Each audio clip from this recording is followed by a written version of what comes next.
ଦେଖନ୍ତୁ ସର୍ବପ୍ରଥମେ ଆପଣମାନଙ୍କ ଜରିଆରେ ଯେଉଁ ଛାତ୍ରଛାତ୍ରୀ ମାନେ ଦିଲ୍ଲୀ ଠାରେ ଯନ୍ତର ମନ୍ତର ଠାରେ ଶାନ୍ତିପୂର୍ଣ୍ଣ ଭାବରେ ଭାରତୀୟ ଶିକ୍ଷା ପଦ୍ଧତି ଏବଂ ପରୀକ୍ଷା ଫଳ ପ୍ରକାଶନରେ ବାରମ୍ବାର ଯେଉଁ ତ୍ରୁଟି ହେଉଛି ତା ବିରୁଦ୍ଧରେ ଯେଉଁ ଶାନ୍ତିପୂର୍ଣ୍ଣ ପ୍ରତିବାଦ କରିଥିଲେ ତାର ଫଳ ଆମକୁ ମିଳିଛି।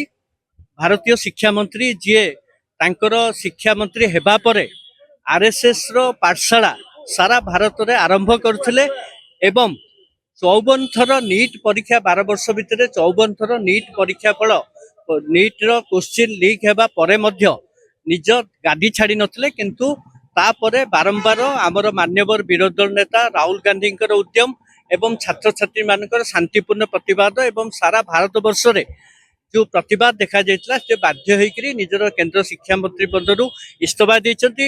ମୁଁ ସେଥିପାଇଁ ସମସ୍ତ ଛାତ୍ରଛାତ୍ରୀ ଏବଂ ଯେଉଁମାନେ ଜେନେରେସନ୍ ନେକ୍ସଟ ଯାହାକୁ ନେଇକରି ଆପଣମାନେ ଜାଣିଛନ୍ତି ଭାରତ ଏକ one of the youngest country ୱାର୍ଲଡର, ଯେଉଁମାନେ ହେଉଛନ୍ତି ସେମାନେ ହେଉଛନ୍ତି ଆମର ଭବିଷ୍ୟତ। ଏଠି ଗଣତନ୍ତ୍ରର ବିଜୟ ଘଟିଛି, କିନ୍ତୁ ମୁଁ ଆପଣଙ୍କ ଜରିଆରେ କହିବାକୁ ଚାହେଁ ଆମର ବର୍ତ୍ତମାନ ଆହୁରି 3ଟି ଦାବି ରହିଛି, ଯୋଉଟା এই 3ଟି ଦାବି ପୂରଣ ନ ହେବା ପର୍ଯ୍ୟନ୍ତ ଆମର ଶାନ୍ତିପୂର୍ଣ୍ଣ ଆନ୍ଦୋଳନ ଅବ୍ୟାହତ ରହିବ। 3ଟି ଦାବି ହେଉଛି ଯେ ଯେଉଁ ପୋଲିସ ଭାଇମାନେ ଦିଲ୍ଲୀ ପୋଲିସ এই ଛାତ୍ରଛାତ୍ରୀ ଶାନ୍ତିପୂର୍ଣ୍ଣ ପ୍ରତିବାଦ କରୁଥିବା ବେଳେ ତାଙ୍କ ଉପରେ ଅମାନସିକ ଭାବରେ ଅତ୍ୟାଚାର କରିଥିଲେ, ଲାଠିଚାର୍ଜ କରିଥିଲେ, ସେମାନଙ୍କ ବିରୁଦ୍ଧରେ ଦୃଢ଼ କାର୍ଯ୍ୟାନୁଷ୍ଠାନ ନିଆଯାଉ। ଦ୍ୱିତୀୟ, ଯାହା ଇସାରାରେ କେନ୍ଦ୍ର ଗୃହମନ୍ତ୍ରୀ ଏବଂ ପ୍ରଧାନମନ୍ତ୍ରୀଙ୍କ ଇସାରାରେ ତାଙ୍କ ଉପରେ ଏ ପ୍ରକାର ପାଶବିକ ଅତ୍ୟାଚାର କରାଯାଇଥିଲା, ସେମାନେ ପାର୍ଲାମେଣ୍ଟରେ କ୍ଷମା ମାଗନ୍ତୁ ଏବଂ ଦେଶବାସୀଙ୍କୁ କ୍ଷମା ମାଗନ୍ତୁ। ଏଇଟା ଆମର ଦ୍ୱିତୀୟ ଦାବି। ତୃତୀୟ ହେଉଛି ଆପଣମାନେ ଲକ୍ଷ୍ୟ କରିଥିବେ ଯେ ଓଡ଼ିଶାରେ ବିଶେଷ କରି ଗତ 3 ମାସ ଧରିକି ହଇଚଇ ସୃଷ୍ଟି ହେଇଛି ଯେ ଓଡ଼ିଶାର ଯେଉଁ ଶିକ୍ଷା ବ୍ୟବସ୍ଥା, ଯେଉଁ ଆପଣ ପାଠ୍ୟପୁସ୍ତକରେ ବାରମ୍ବାର ଯେଉଁ ତ୍ରୁଟି ଦେଖାଯାଇଛି, ଏଠି ଯିଏ ଅଛନ୍ତି ଓଡ଼ିଶାର ଶିକ୍ଷାମନ୍ତ୍ରୀ ସିଏ ଏପର୍ଯ୍ୟନ୍ତ ନୈତିକ ଦାୟିତ୍ୱ ନେଇକରି ନିଜ ପଦ ଉପରୁ ଇସ୍ତଫା ଦେଇନାହାନ୍ତି। ଆମେ ଏଠି ଦାବି କରୁଛୁ ଯେ ଯଦି 1 ସପ୍ତାହ ମଧ୍ୟରେ ଆମର ଯେଉଁ ଗଣଶିକ୍ଷାମନ୍ତ୍ରୀ ନିତ୍ୟାନନ୍ଦ ଗଣ୍ଡ ଇସ୍ତଫା ନ ଦିଅନ୍ତି ତେବେ କଂଗ୍ରେସ ସାରା ଓଡ଼ିଶାରେ ଓଡ଼ିଶା ବନ୍ଦ ଡାକିବ ଏବଂ ଯେଉଁ ପର୍ଯ୍ୟନ୍ତ ସେ ଇସ୍ତଫା ନ ଦେଇଛନ୍ତି ଆମର এই ଶାନ୍ତିପୂର୍ଣ୍ଣ ଆନ୍ଦୋଳନ ଅବ୍ୟାହତ ରହିବ। ଦେଖନ୍ତୁ, ଅତୀତରେ ଏହା ପ୍ରଥମ ଥର ହୋଇନାହିଁ ନିଟ୍ ପେପର ଲିକ୍ ହେଇଛି, ତାହା ଆଗରୁ ମଧ୍ୟ ଏବଂ 2021ରୁ ଧର୍ମେନ୍ଦ୍ର ପ୍ରଧାନ ଯେବେଠୁ ଶିକ୍ଷାମନ୍ତ୍ରୀ ଦାୟିତ୍ୱ ଗ୍ରହଣ କରିଥିଲେ ତା ମଧ୍ୟରେ 3 ଥର ନିଟ୍ ପେପର ଲିକ୍ କରାଯାଇଛି। ତାପରେ ନିଟ୍ ପେପର ରିନିଟ୍ ଯେତେବେଳେ କରାଗଲା ସେତେବେଳେ ମଧ୍ୟ ଅବ୍ୟବସ୍ଥା ଦେଖାଗଲା, ଯାହାଫଳରେ ଆମର ୟଙ୍ଗ ଜେନେରେସନ୍ ଯେଉଁ ରହିଛି ଯାହାକୁ ଆମେ ଜେନ୍ଜି କହୁଛେ ଏବଂ ଛାତ୍ରଛାତ୍ରୀମାନେ ଏକତ୍ରିତ ହୋଇ ଯେଉଁ ଆନ୍ଦୋଳନ କରିଥିଲେ ତାହା ସଫଳ ମଧ୍ୟ ହେଲା। କିନ୍ତୁ ଦୁଃଖର କଥା ଯେ ଆମର ଦିଲ୍ଲୀର ପୋଲିସ ଯେଉଁ କେନ୍ଦ୍ରଶାସିତ ଅଞ୍ଚଳ ହିସାବରେ କେନ୍ଦ୍ର ସରକାରଙ୍କ ନିୟନ୍ତ୍ରଣରେ ଯାଉଅଛି, ସେମାନେ ଯେଉଁ ବର୍ବରତାର ସହିତ ଛାତ୍ରଛାତ୍ରୀମାନଙ୍କ ଉପରେ ଆକ୍ରମଣ କରିଛନ୍ତି ତାହା କଦାପି ଗ୍ରହଣୀୟ ନୁହେଁ।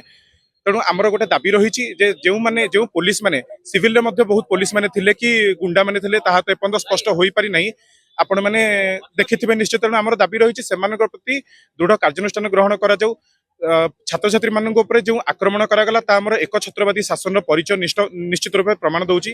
ତେଣୁ ଆମର ଗୃହମନ୍ତ୍ରୀ ଯାହାଙ୍କ ଅଣ୍ଡରରେ ପୋଲିସ ଆମର ଯାଉଛି ଏବଂ ଆମର ପ୍ରଧାନମନ୍ତ୍ରୀ ଛାତ୍ରଛାତ୍ରୀ ମାନଙ୍କଠୁ ପାର୍ଲାମେଣ୍ଟରେ ଭୁଲ ମାଗନ୍ତୁ, ସଂସଦରେ ଭୁଲ ମାଗନ୍ତୁ ବୋଲି ଆମର ଦାବି ରହିଛି।